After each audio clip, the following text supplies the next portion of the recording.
Exactly. So sir నుంచి అంటే రంగమార్తాండ కానీ ఇప్పుడు బ్రహ్మానందం కానీ కొంచెం ఫన్ జానర్ తగ్గి కొంచెం ఇమోషనల్ కాంటెంట్ వైజ్గా వెళ్తున్నారు అన్నప్పుడు లైక్ ఆయన్ని అమితంగా ప్రేమించే ఫ్యాన్స్ నుంచి అయితే కొంచెం ఒక డిస్సాటిస్ఫాక్షన్ ఉంటుంది, కొంచెం ఆ ఫన్ ఓరియంటెడ్ ఫిల్మ్స్ ఉంటే బాగుండని. What do you say on that?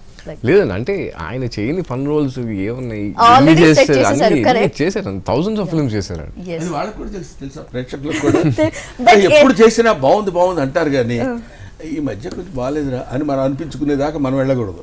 కాదు సార్, అంటారు కదా అమ్మ చేతి వంట సంథింగ్ ఆవకాయ ఎప్పుడు బోర్ కొట్టవని, అలా బ్రహ్మానందం గారి కామెడీ కూడా అంతే. అలా అనుకున్నంత వరకు మనం జాగ్రత్తగా ఉన్నట్టే. అలా అనుకోవడం కాకుండా అమ్మ చేతి వంట ఎంత ఆవకాయ డైలీ ఆవకాయ పెడుతున్నాను అనుకోండి, కొమ్మ కొంచెం వేరే కూర ఏదైనా పెట్టచ్చు కదా అని మనం అడుగుతాం. కాబట్టి వాళ్ళు అడిగిన దాకా మనం ఉండకుండా కొంచెం, అంటే నేను అనేది అట్లా అని కాదు, number of I did so far more than 1200 films.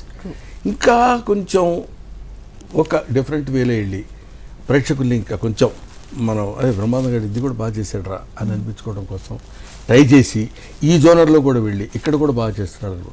More over age, because we give respect to the age. ఆ ఏజ్కి తగ్గట్టు క్యారెక్టర్స్ మనం చేయడం కాకుండా ఇంకా నేను యంగ్ లాగా లేకపోతేనో ఇలాగా కనపడంటే కనపడతాను. ఇప్పుడు నేను షర్టు ప్యాంటు వేసుకొచ్చాను, what about my age? So body to certain characters ఇంత ముందులాగా ఎగిరి కోతిలాగా హే హోయ్ హే అని అన్నారంటే అనటానికి బాడీ సహకరించాలి. అందువల్ల దాన్ని మనం తెలుసుకుని మన ఆత్మవిమర్శ మనం చేసుకుని కొంచెం జాగ్రత్తగా ఉంటే కొన్నాళ్ళు ఇంకా బ్రహ్మానందాన్ని చూడటానికి అవకాశం ఉంటుంది. అయితే సార్ మీరు చాలా సినిమాలు రిజెక్ట్ చేస్తున్నట్టున్నారు.